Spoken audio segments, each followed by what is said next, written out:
My name is Ben Tice, owner and director of Skol Marketing. We help small to medium-sized businesses get online and establish their online presence with web development, and then enhance that online presence with SEO, SEM, and social media. But my favorite part of my job is partnering with great organizations like Score and putting on these workshops so that we can kind of dive a little bit further into these different digital marketing topics and, again, educate you if you're doing this and implementing this yourself, or just kind of general knowledge if you're working with someone internally or externally on these. So with that said, I'm gonna go ahead and share my screen and so we can kind of get started. Okay, welcome. So today we're going to be talking about the power of video, growing your business with video, focusing kind of on YouTube, but also just video creation, and talking also a little bit about social video as well. We're going to be kind of talking about the growth of video and just kind of throwing some stats at you guys on why we should be considering about video, or if you're already utilizing video, that's great. And kind of reinforcing that whole, again, decision of why you want to continue to do video, not only from a marketing standpoint, but we'll also get into kind of the impact of SEO and how do we navigate YouTube and how do we kind of, again, go about having not only a YouTube presence, but a video presence and having those digital assets created so we can utilize those within marketing. So the first is, you might be asking yourself, well, should I be really kind of considering video and how really big video is, or how big is video compared to, again, the value of it within digital marketing? And so here are just some kind of stats here that I think are really important to understand. And I'll kind of just cherry pick some of these as you guys kind of read these on the screen, but 68%, so over 2/3 of consumers say that watching a product video makes them more confident in an online purchasing decision. 46%, so almost half of them, have purchased directly due to just watching a video. And probably my favorite stat is 2/3 of people would actually prefer watching a video to reading about a product or service. And so we've got this kind of dynamic going on here where we're building all of these websites, we're building all this content. A lot of it is kind of word or static content. But now we're actually seeing, because of different, again, studies that are being done, that 2/3 of people would actually prefer to watch that video than kind of read that content. So this is an opportunity, you'll kind of see this throughout the presentation. This is an opportunity to kind of be doing both. Not only can we help our online presence, but we can also bend, the ideas that we're potentially going after 100% of people's preferences by having them different opportunities to engage with our web presence, to engage with our content. And last but not least, an average user spends 88% more time on a website that has video. Now, part of that is just, again, them watching the video is going to prolong that time. But as we all have probably either experienced or we can kind of guess or know, is that the longer we can keep someone on our site, the deeper the relationship with them that we can build, and kind of that stickiness, so to speak, that we can essentially kind of create with them so that they're hopefully doing more of what we want them to do. If that's learning more, filling out forms, contacting, whatever it may be. But these are just some really important stats to know why video is so important and why you should definitely have a plan of action for video for your overall marketing and specifically digital marketing plan. So it does kind of start with, okay, so what types of videos should I create? And so usually I kind of split this off into production style videos and style of videos, the actual content that's kind of in them, so to speak. So production type is going to be the one that a lot of times people think of is a professional video crew. Yes, you can definitely go out there and hire videographers or a videographer company and have kind of like a, again, a high quality video made. And those definitely have value, but I would say most of the time, a lot of us, being small to medium-sized businesses, may not have the budget to consistently be able to kind of create those. That's why it's important when we talk about video creation, when we talk about YouTube and talk about even social video, we're not just talking about always having a film crew right next to you and kind of creating those videos.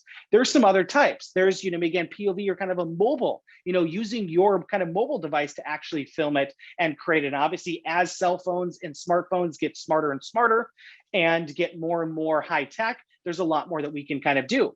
Webcam, we're doing it right now with this Zoom, I'm using a webcam right now. We're doing a Zoom, we're recording this. We're going to be able to kind of create content.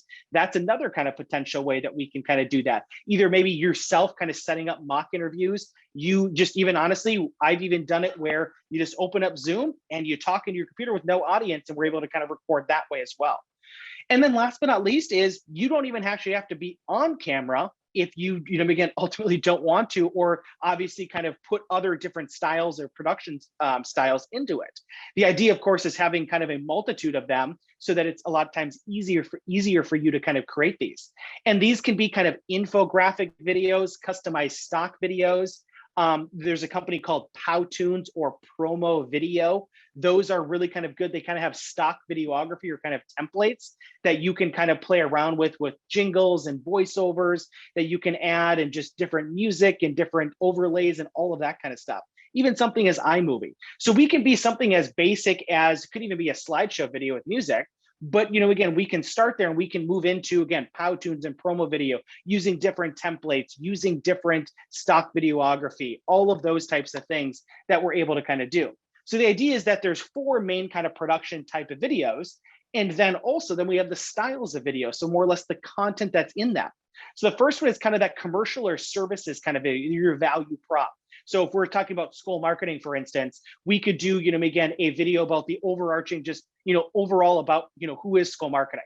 But we could also do a video about, our web development services, our SEO services, our social media services, et cetera, kind of with a call to action at the end. It's very informational. It's very much kind of like a commercial.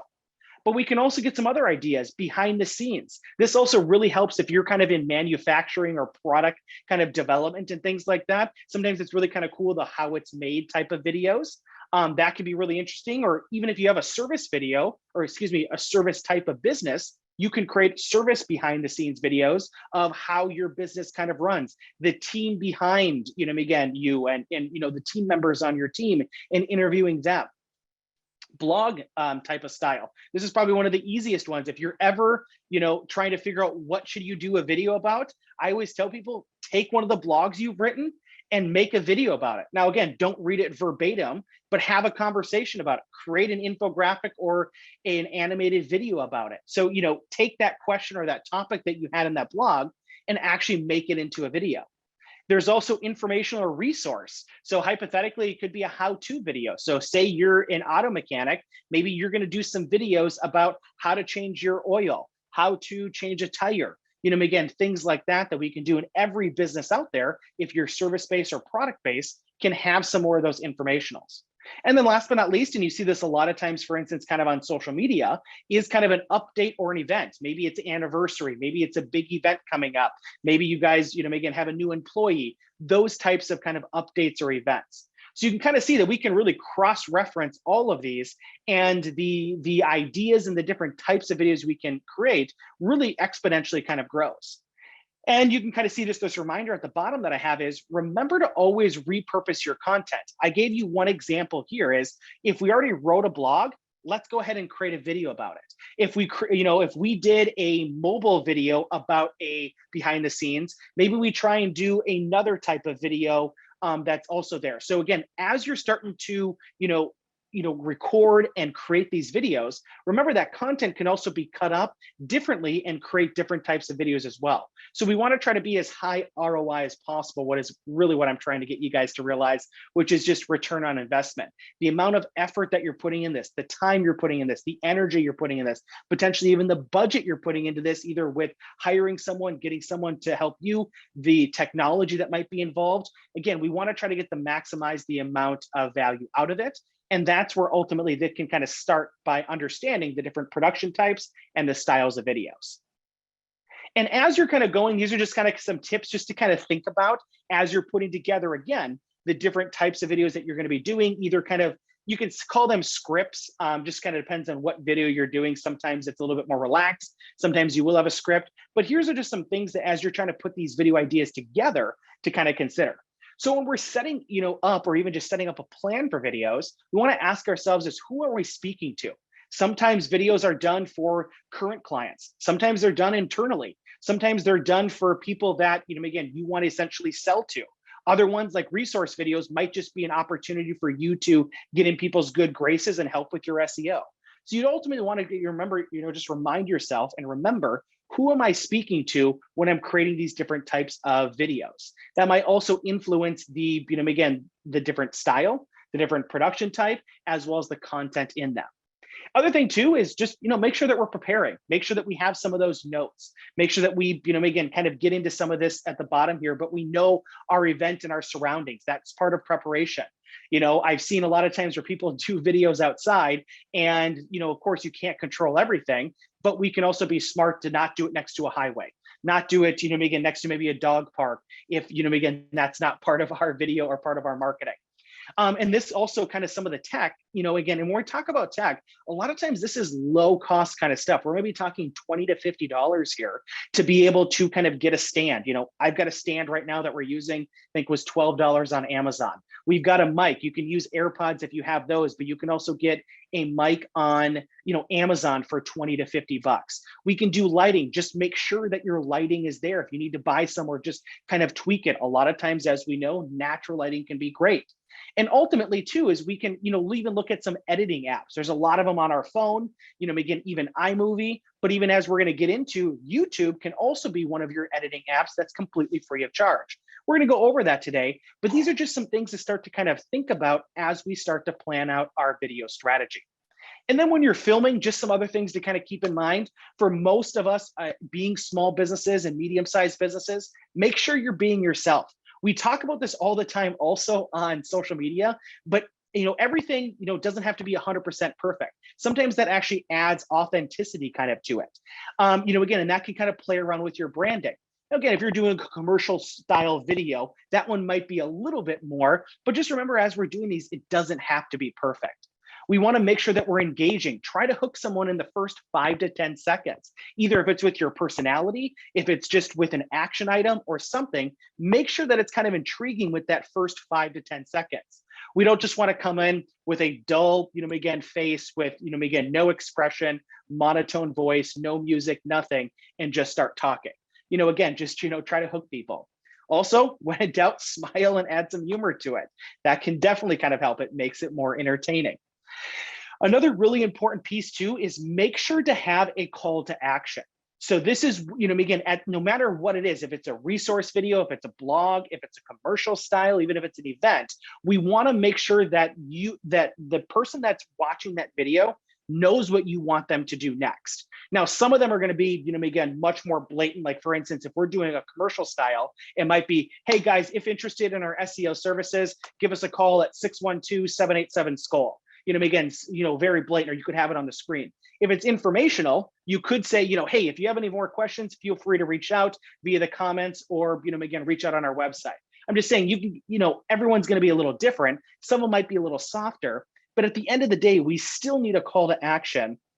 And we still want to have that information so we can get some value out of it, but also that the people know what you want them to kind of do next.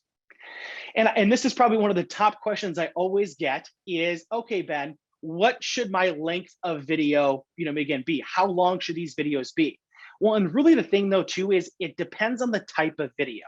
So, again, if we are doing like a commercial style, for instance, usually that 30 seconds, maybe up to 60 seconds is really, again, beneficial. If we're doing an update or an event, sometimes those can be 15 to 30 seconds. But like, for instance, I know I just don't want to tell you guys, hey, keep them all at 30 to 90 seconds, because what happens if you're doing a resourceful how-to video? You probably can't change a tire within 60 to 90 seconds. So we need to kind of be cognizant of the type of video that we're creating, and then that's going to be kind of the length of video. But a good rule of thumb is usually, like for instance, like a blog video or an informational kind of resource video. Usually those can be a little bit longer, between usually 60 to 120 seconds. Again, depending on what you're talking about and depending who you're talking about. Commercial style kind of quality is usually around that 30-second mark. Events and updates are around maybe that 15 to 30-second mark. And then ultimately, again, your how-to videos, if you're actually going to be showing people how to do stuff and not just talking about maybe some topics, that's where you can really get into however long it takes you to show someone how to do something that you're showing them. That's what it's ultimately going to be. Really what we're talking about, the reason that we're, giving you all this information, having the different production styles, the different content styles of videos, is really to kind of mix it up. You don't just want to have the same type of video over and over again. Again, we want to have different types of topics. We want to have different types of production styles. And that's what we ultimately want to do, because it's going to speak different to people and we're going to be going after different demographics.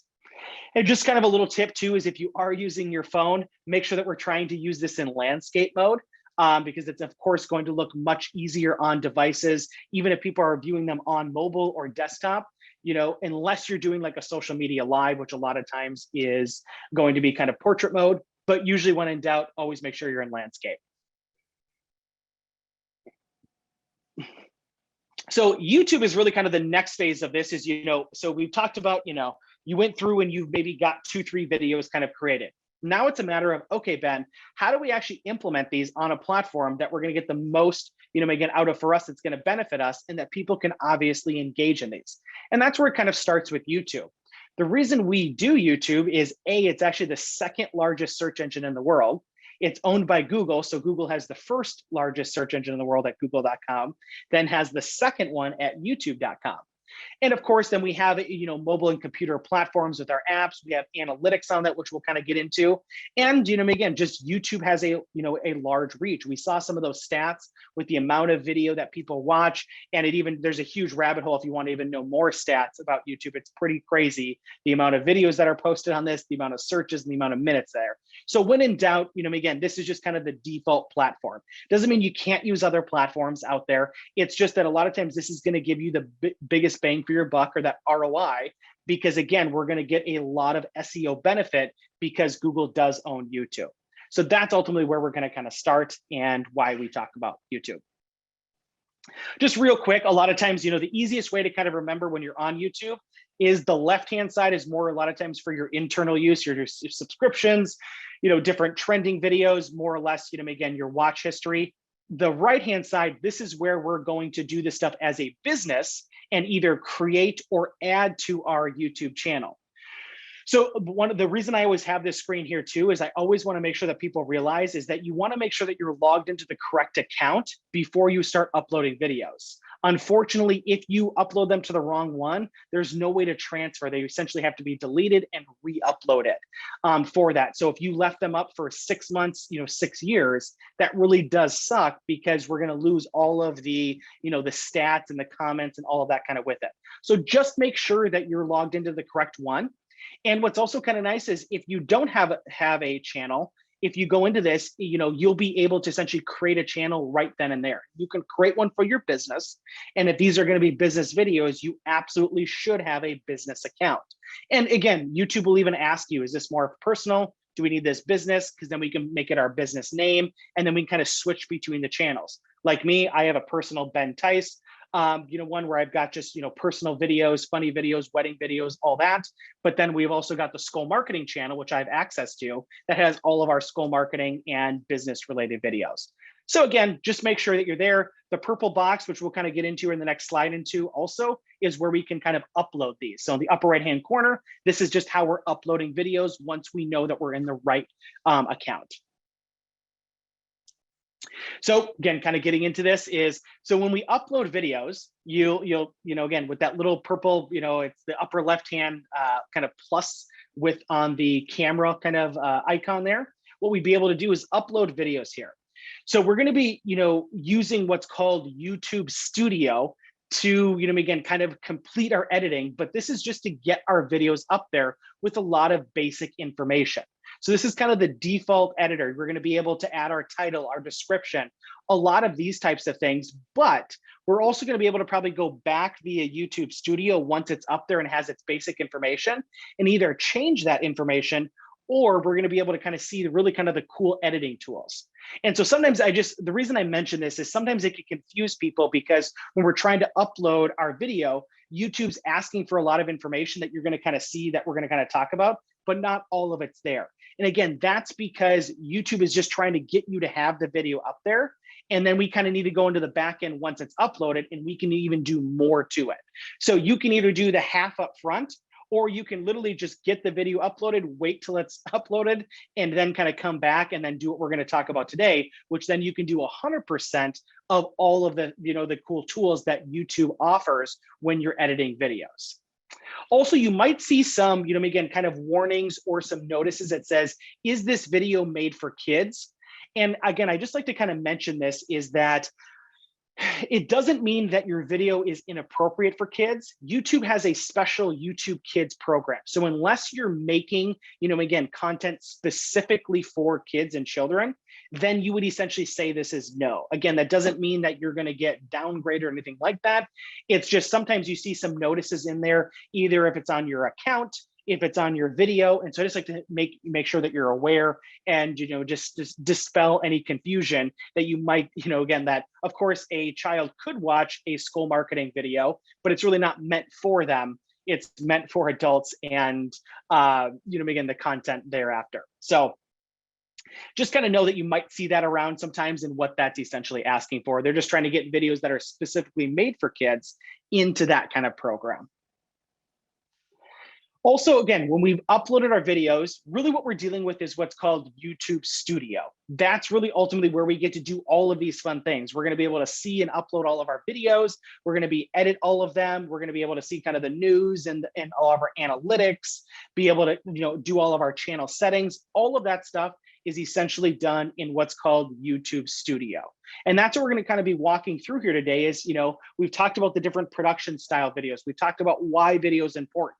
But now once we've got those created, and even ultimately at this point, we've even have them uploaded. We at least have to get the file uploaded to YouTube Studio, even if the file name is still DC76 or whatever. This is where now we get to change it and we get to edit and do all the kind of the fun stuff free of charge with YouTube Studio.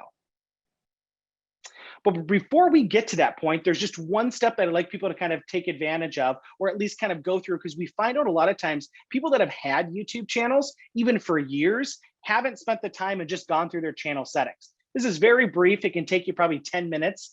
And we're just going to make sure that we're filling in the basic information, the names and some of the connections. We're going to be able to fill in some of the keywords for our channels. We can do some upload defaults. You can add watermarks. You can do a lot of these kind of cool things, even permissions. So like, for instance, if you're working with a digital marketing agency or you're working with an employee, you can give them just access to the account without having to give your login to it. So we're able to kind of do all of that kind of stuff. Like I said, it can probably take you 5-10 minutes to really kind of get connected there. We could even connect if you're running, again, Google Ads, or if you have Google Analytics, which we all should, we can kind of connect all of that there. So that's where it's just going to be in the channel settings. So I always just like to kind of mention that. So if you haven't done this, if you just want to refresh it, just go into your settings and just make sure everything's up to par. Okay, now getting into more of kind of the fun stuff of, okay, Ben, we've got all these videos here. Now, how do we start making them not only kind of work for us, but how do we make them even better? And that, again, is going to be the YouTube Studio called the Video Manager. This is where all the videos are essentially going to be uploaded. So I said, either when you're uploading videos now, either do the half information that they allow you to have and then kind of come back, or just, click next, next, next, and then you can kind of get to this screen and then we can do everything that we want. So every time that you click on a video in your video manager within YouTube Studio, there are essentially 5 main things that we're able to do. So we're able to edit details. We're able to see the analytics of that video. We're obviously the editor, see the comments, and then we'll get into subtitles. So we're going to go through each one of these except analytics. We'll talk about that in a few slides. We'll talk about from an account kind of standpoint, but obviously analytics are just going to be, how many views, where are people viewing this from, et cetera, about that individual video. So the first one is probably one of the most important ones. And this is the stuff that you can actually do right away as you're uploading videos, or like I said, you can kind of come back to it. So the idea is that, the first is looking at our title. This is obviously a required field that every video has to have a title. Now, a lot of times we recommend that this gets split into 3 different kind of pieces or components. The first one is a brief description of the video, pretty common sense, that's most likely what you're going to do.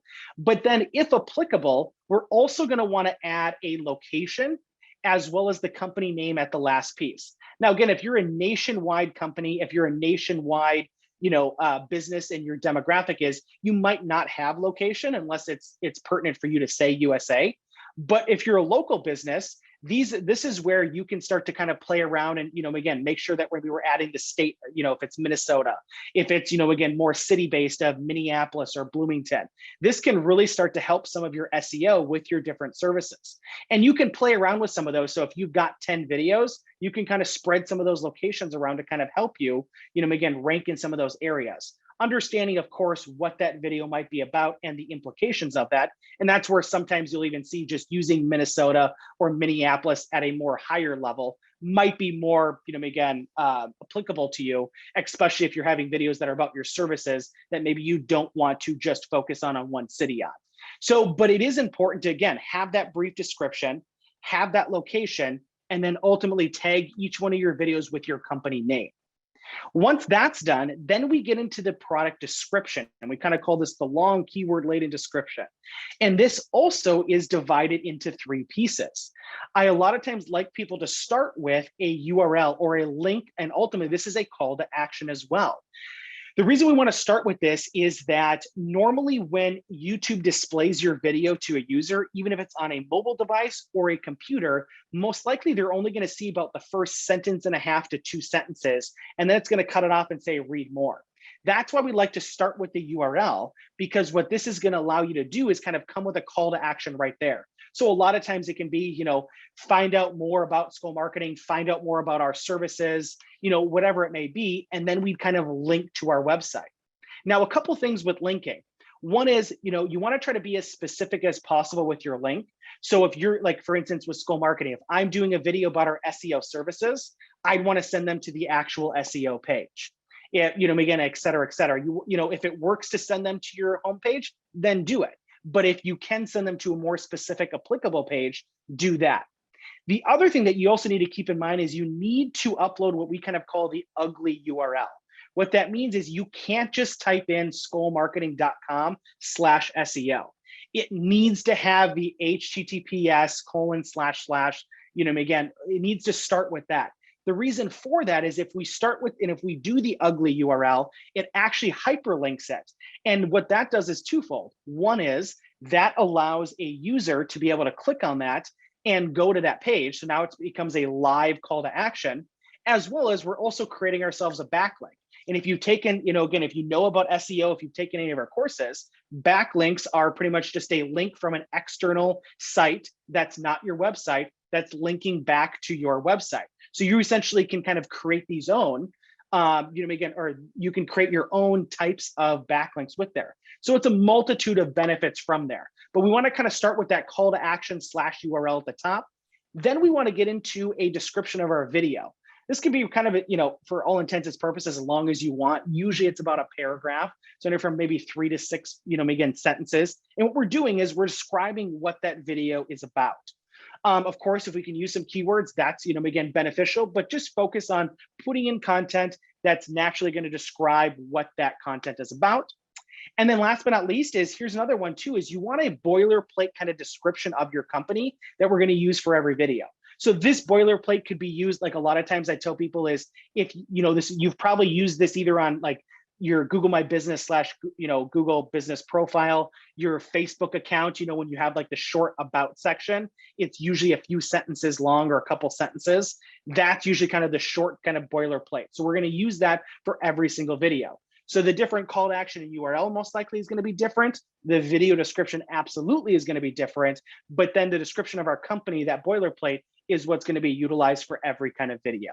And a lot of times I do like to layer them like this, again, like we kind of talked about, the call to action URL on top, then the description of the video, then the description of our company kind of below that. Also, you're going to see a lot, there's now a newer section, or it's an old section, but it's not utilized as much. And so it's just called tags and meta tags. And really, this section used to be an opportunity where you could essentially put in keywords of what your video was about, that Google would essentially use that when people were searching on YouTube and helping your video rank. Google doesn't use it anymore. What they do is they utilize the descriptions that we're going to talk about. They're going to use the scripts that we upload, which we're going to talk about. They use all of that information, not just your meta tags anymore. But what they do use meta tags for, and this is probably the most beneficial part of it, is if you have any like misspellings or very closely related kind of terms to your name or to your company, then that's where those can kind of help, again, kind of go into there. So that's really what we'd want to kind of use the tags for from that. So, meta tags even used to be used in kind of websites. They're just not anymore because we're much more sophisticated than that now. So that anytime you really kind of see meta tags anywhere on an online presence, they're just not utilized anymore because they're very elementary from where we kind of are now and how Google and YouTube and just these other platforms are able to read. But use it for any misspellings or very closely related things about your name that can happen there. And then last but not least is a custom thumbnail. I like just to kind of mention this because you can kind of play around with this and make this your own. So of course, if you're familiar with YouTube, YouTube always selects 3 random kind of images that you can kind of utilize, and you can definitely do those. I do encourage you, as you start to get into video creation further and further, to kind of take some time and actually, use Photoshop, use Paint, use, again, whatever your kind of, Canva, whatever your kind of, photo editing software or kind of graphic design software, is, and kind of create some of your own custom thumbnails. Studies have shown that they a lot of times show up better than just a screenshot of, especially if we've got live action or things like that. And you can also control the messaging. You don't need to rely on Google/YouTube, just giving you 3 kind of suggestions right there. So, custom thumbnails, kind of play around with it. I usually kind of tell people the more basic you can be with contrast and, again, kind of the words or the messaging, a lot of times studies have shown those can actually pop out more than, again, like I said, a screenshot where you've got a bunch of colors and you've got a lot of things going on as well. Because remember, your video is going to show up on a search result either within YouTube or on google.com. That's going to have a lot of other kind of competing elements to it that we want to try to grab, their attention. So these are some of the things that you're going to find in the detail section of that. The next one is, this is now where we actually get to start editing our actual videos.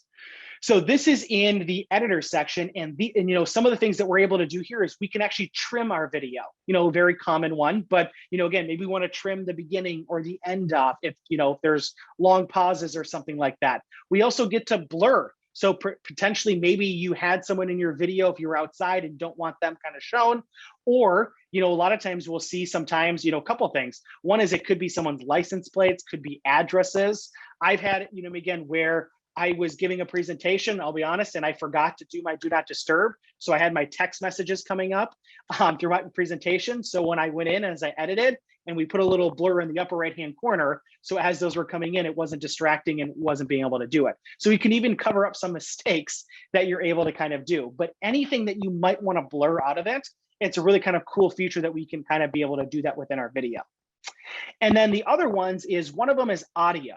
Audio is a really kind of cool one because what this does is YouTube has about 150,000 plus copyright-free jingles.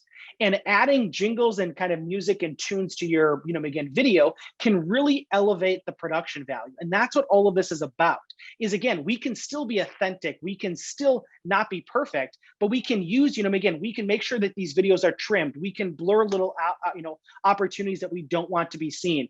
But we can also add in, and what I love about this is you can also position the music. So it doesn't have to be at the front or at the end.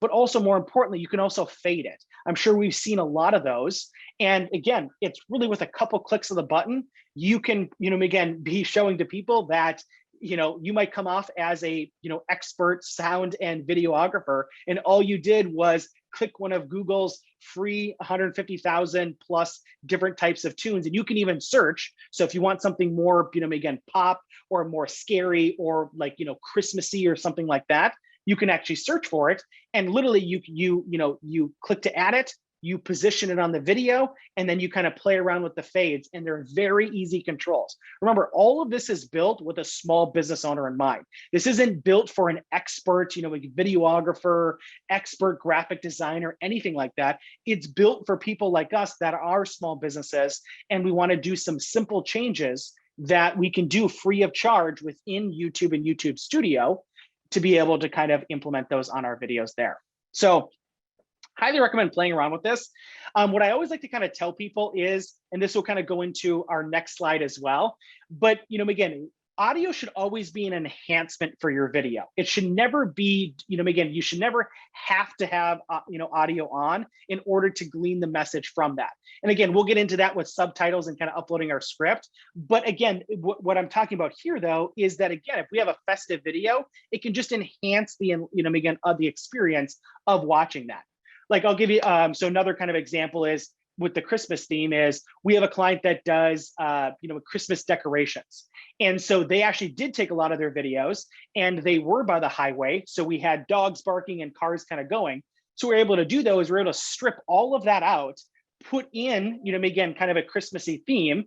And, again, their light displays were kind of going on with that. And it just simply elevated that. And then we, of course, have the call to action at the end.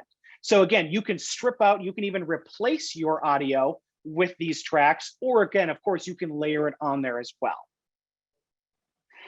And then next is it kind of brings us to our kind of our call to action. Another thing that we're able to do within the editor is called an end screen. So this is almost essentially, helping you create a call to action. Now you probably still want your own call to action because a lot of times, most of these end screens are going to be call to actions for someone's viewing habits on YouTube. But like, for instance, there's different templates and you can kind of play around with those. We can do an end screen to another video to say, hey, again, especially if you're how-tos, this one might be a benefit to you. You can say, hey, check out this playlist, subscribe to my channel, go check out my channel. Some, again, you kind of have to prove yourself and you have to kind of get verified within YouTube, but eventually you can work your way up and you can actually have links that then would also be external links. But if we don't have that feature yet, especially if you're newer, that's where, again, we can do that on our own description, but we can still have an end screen. Because again, what this also can help with is, I get this question a lot, is, when YouTube's suggesting the next video to people, we can essentially kind of control that so people aren't going kind of off on a tangent or potentially getting other, competitors and things like that. So this is another built-in, again, kind of call to action.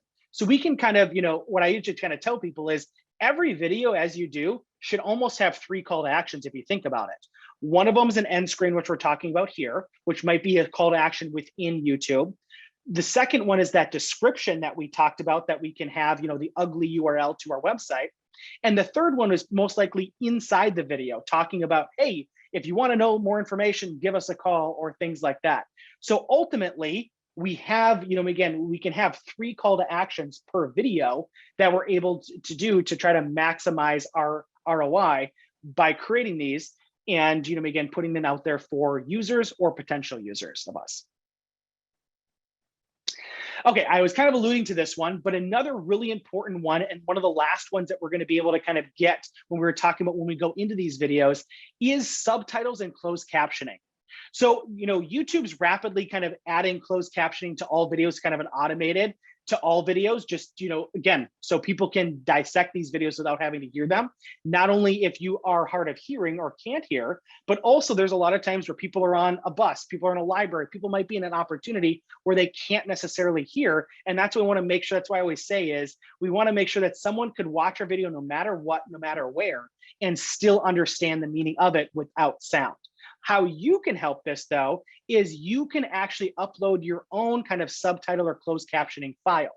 What this does is you ensure that it's 100% correct on Google's perspective, because again, the way that we talk, the different dialects, I'll be honest, I talk fast and sometimes Google even messes up mine, on the automated stuff. So it's a really good idea to upload kind of your own. Now, there's a couple ways that you can do this. YouTube does have some built-in tools where you can actually create your own scripts. If you're working with a videographer, you're going to get one of those scripts. But another opportunity that we utilize is you can also use a website like Fiverr.com, like Fiverr.com. And what Fiverr.com is, you can hire someone, and of course, your video is already public, so it's not like you even need to give them access to your account. You can give them some links, and for, again, everybody's different, but maybe for around $5, $10, $20 a video, they will literally listen to your video, type out your transcription, send it to you. And then what you do is you simply take that and upload that there. So it's a pretty, again, kind of nice cost-effective way to kind of get those scripts where you're not having to do it yourself. So however you get the script is important. You just want to make sure that you're getting it because, again, it's going to help to make sure that the script is exactly correct as people are reading the closed captioning or subtitles. But also there is an SEO benefit. Google will actually utilize some of that information that you're uploading to further understand your video. They don't really use their own automated stuff as of now, just because, again, it's not a perfect system. But a lot of times Google will put more credence into it if you're uploading it there. So you can see that a lot of these, things that I'm telling you to do with your video, or the reason we upload videos, is really, again, there's multiple benefits. It's benefiting, again, the user and the production style, but also benefiting you on the back end with SEO and benefiting Google. That's why these things are so great, because they have a maximum value when we're looking at, implementing these for your videos and for your web presence or digital marketing strategy just overall. So another kind of cool tool that you can utilize if you're not kind of familiar with it is YouTube Live. So if you are wanting to create some, again, if you're trying to broadcast different events, if you're trying to do those, sorts of things, you can actually, again, broadcast them on YouTube. And this is something that's free of charge. So YouTube Live is really kind of cool. Again, there's plenty of tools out there that are going to have, again, capabilities that you're able to, again, broadcast your events or, webinars or whatnot. But with that said, is what's really nice about this one is that, again, it's on YouTube. So when you get it, you can actually just share your live event like a YouTube video link. That's what's really kind of cool about it. You can even embed it into your website, just like any other kind of video.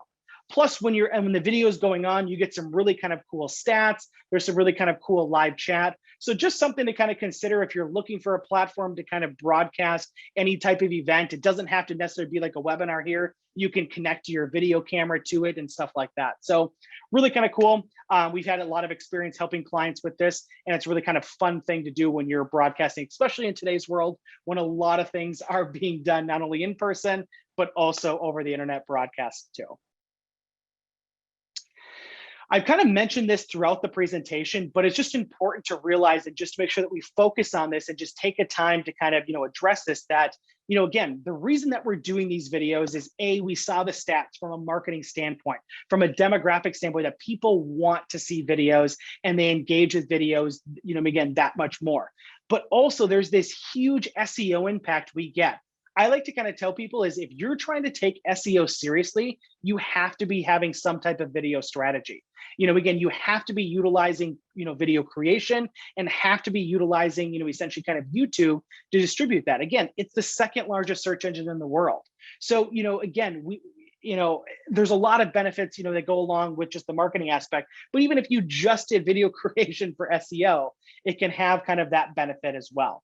And, the reason I was telling you to do all these like little things is it's almost like having like mini websites is, when we have a website, more content, but the settings, the different types of SEO implications that we implement on our website, on the back end, on the front end, all of that type of stuff, benefits. That's why I'm saying, again, with the, when we go into the, again, the title, the description, the closed caption, all of those things, it's really ultimately trying to rank not only our video better, but then our whole web presence as all of these things kind of get connected.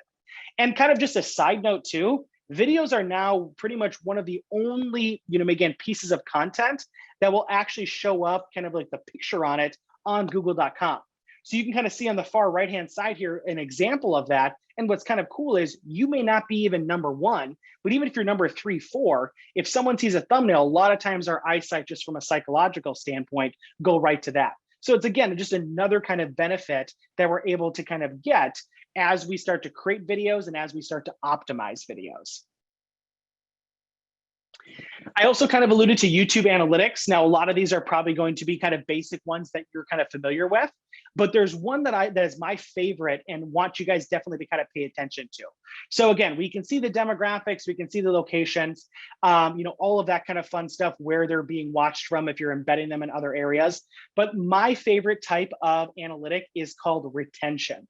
What this essentially allows you to kind of gauge and to measure is that, of course, 1 second into your video, 100% of people are still watching that. But what happens 23 seconds in? What happens 48 seconds in? What happens 1 minute and 47 seconds in? Then we can actually see what percentage people are actually watching this. So not only does that give you a better qualitative stat on, again, your video and people digesting it and watching it, but also it can also help, like we've even looked at videos and seen that our call to action, what we're asking for in the video is 3/4 or almost to the end. But by that time, we don't have enough people, or again, like we've lost a large percentage of people. So that might even give you an idea of maybe some things that we can improve upon to kind of keep again, that attention for that. That's also, sometimes you'll see this with longer videos. It's just natural. Of course, you're going to have a lower, retention rate with longer videos at the end than you would shorter ones. But this can be a really kind of cool stat to kind of make sure that we're monitoring when we're trying to be able to kind of gauge that qualitative value for different types of videos and as people are watching them. Okay, last but not least, before we kind of wrap it up, and I'm going to open up some questions because I know we've got some of them in here, is, again, we've been talking about, again, utilizing YouTube and video creation. But of course, there is, again, social media out there, which also craves video.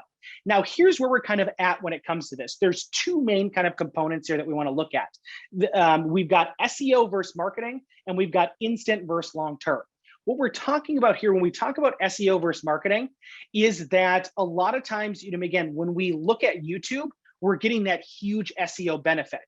And not only can it still be a marketing, again, kind of venture for us, but social media is more or less going to be kind of that marketing, because it goes down to the second bullet point is social media. When we upload a video, we're pretty much getting the instant gratification. It's going to start way at the top here for a value. And then just like any post that you do, it's going to come down over time. Whereas YouTube's actually the opposite. It's going to start way at the bottom, like almost having a website, and we need to build up that synergy with it. And so, again, that's where instant versus long-term. That's why we want to utilize both of these platforms. Obviously, social media has multiple platforms, beyond it, but just talking about SEO YouTube/SEO and social media is we want to utilize both of these to get the maximum amount of value out of them. So what that means for you is a lot of times I recommend, again, go ahead and create your video. Go ahead and upload it to YouTube. Go ahead and do all of the subtitles, the editing with the music, all of that kind of fun stuff. And what's also kind of nice about YouTube is it's almost like having a Google Drive. You can download any of your videos at any point. So how we do this is, say you make a how-to video on your phone. You upload it to YouTube, you put on your YouTube channel, you do all that fun stuff that we just talked about. Then what you're going to do is you're going to download that raw file. And then you're going to, again, upload that to Facebook and make a post. You're going to upload that to Instagram, LinkedIn, Twitter, again, TikTok, any of your stories, any of those platforms out there. And you're going to make, again, essentially a post or content about that, starting with YouTube kind of first.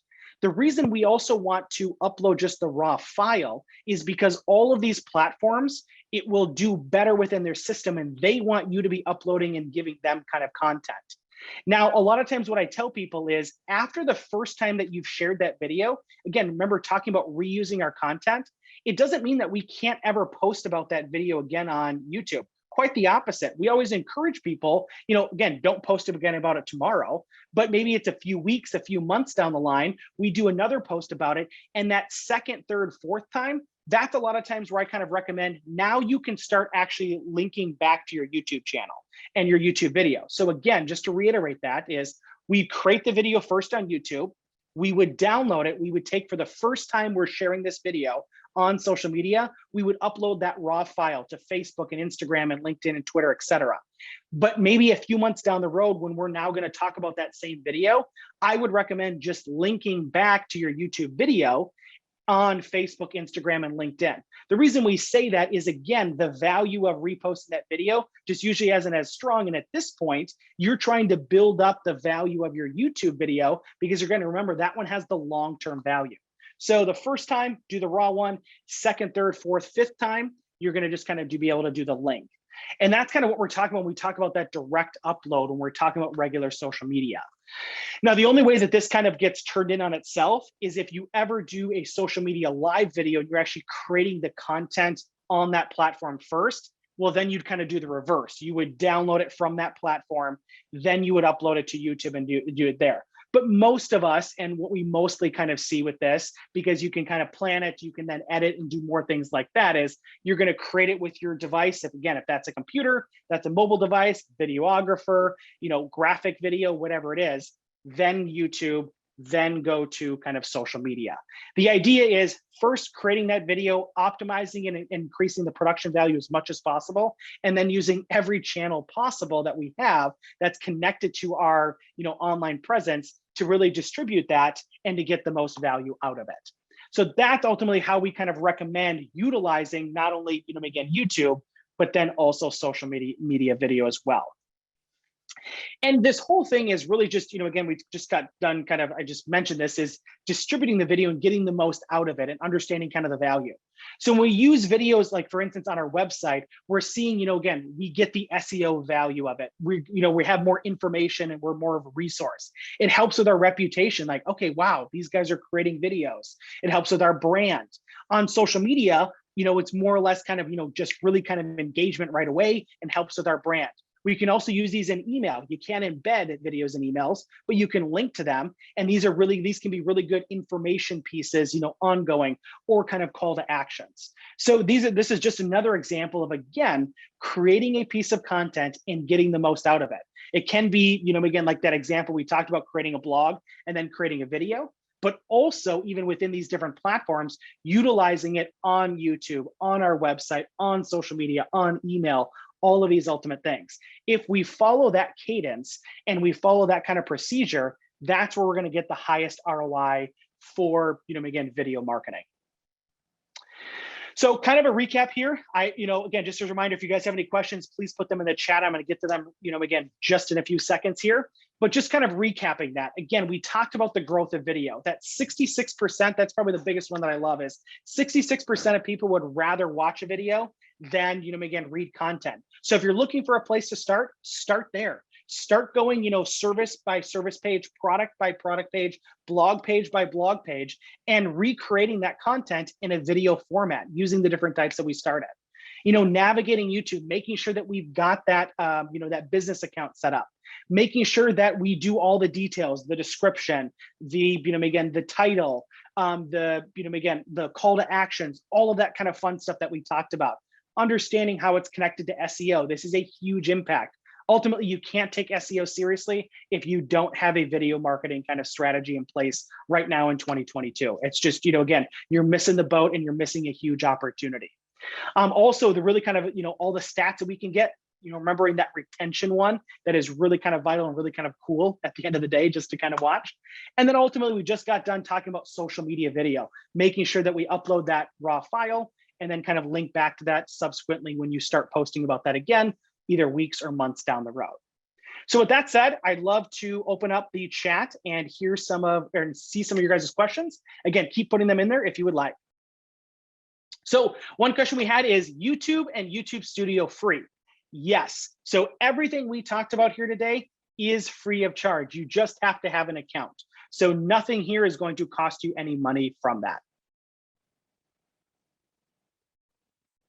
So I had another question from Carrie that says, did you say you can link your YouTube to Google Analytics? If so, how do you do that? The answer, Carrie, is yes. So you would actually do that in your channel settings. You can not only, link your YouTube and your Google Analytics together.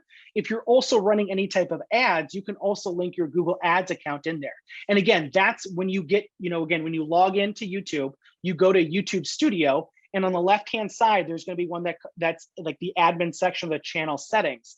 that's where we're ultimately going to be able to do that.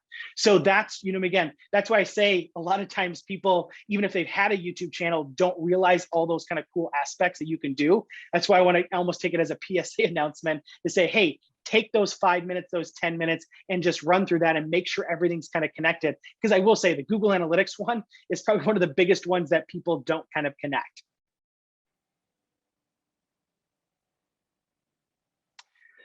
Joe has a question. What video software did Skol Marketing use to create your recent Mother's Day video post? What is it, Powtoons? So we actually kind of do some of those internally, Joe. But yes, actually Powtoons is probably the closest one that you can kind of get to with that. Is Powtoons and Promo Video are two perfect ones that we've utilized internally as well.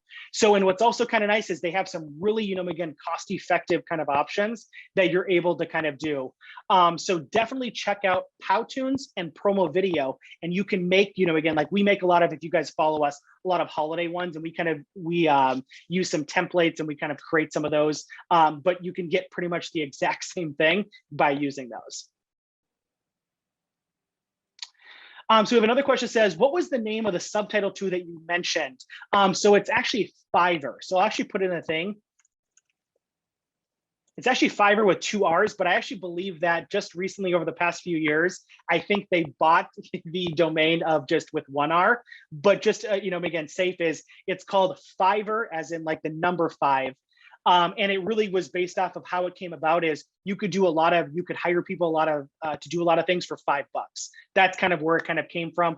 Not gonna lie, it's kind of progressed in that. And that's why I kind of might want to just, again, prepare for 10 to 20 bucks a video. But still, I will say, usually it's well worth your time and money to kind of be able to get someone to do that. So you don't have to worry about that. Especially, again, another thing I should point out is everything that we talked about here today, guys, you can go back and do. So if you're watching this and you're going, crap, I started a channel 10 years ago and I didn't know that you could add the call to action, that you could do the tracks and stuff like that.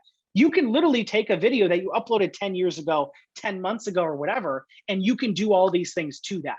So like Fiverr can really be helpful if you, again, if you're looking at your YouTube channel going like, shoot, there's 10 of these. I don't know if I want to sit here and do all that. I might want to just hire someone to kind of do that as well. So just a kind of a reminder about that.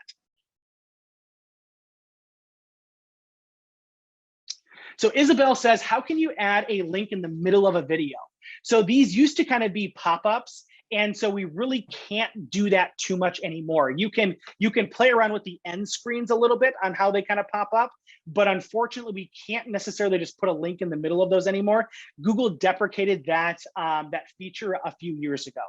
So again, like the best thing to do, that's why I try to say I'm so adamant about that description link, at least having that right up there, because as someone's watching your video up here, that one will be right below, even if it's on a mobile device or a desktop or, again, laptop, device, to be able to kind of see that. And then last question I have right now, again, if you guys have more, feel free to kind of keep putting them in there, is from Nicholas that said, to go live on YouTube, what type of camera can I use and how do you connect it to YouTube? And so really it's almost any type of camera, really. So again, like I could go live with just my laptop camera, or you can actually, there's inputs and outputs when you're actually setting up YouTube Live. And as long as you can, of course, connect it to your computer, you might have to figure out what computer and what connections you have.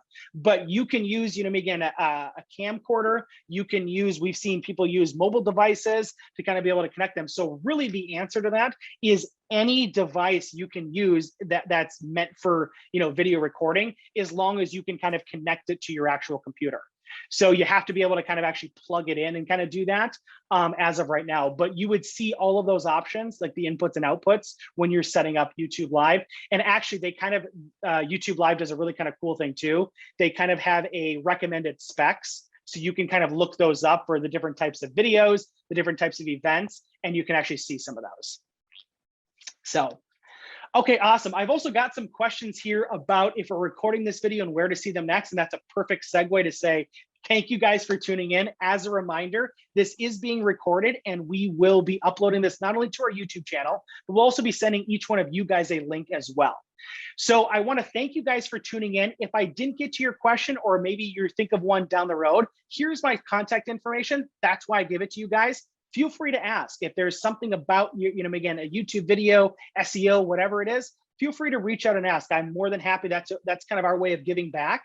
on top of the fact that we even take it a step further and we also do free consultations. These aren't sales pitches. If you guys want to talk about our services and how Skol Marketing can help you, more than happy to talk about that. We just know that sometimes in this classroom style, especially when you start implementing things, sometimes we just need a little bit more help.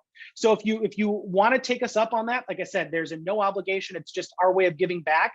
It's, again, just free time that we can go ahead and answer questions. We can help you edit your first video if you want. We can talk about Google Analytics or SEO. So we can do those types of things. And honestly, if you want to take advantage of that, feel free just to email us and we can go ahead and set that up.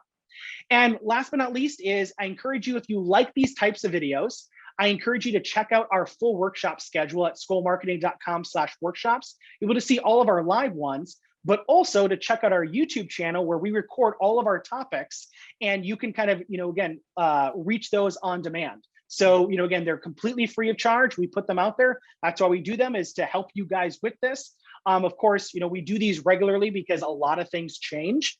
Again, if you were to see some videos that we did 5 years ago, 10 years ago when I started Skol Marketing, they're definitely going to be a lot different.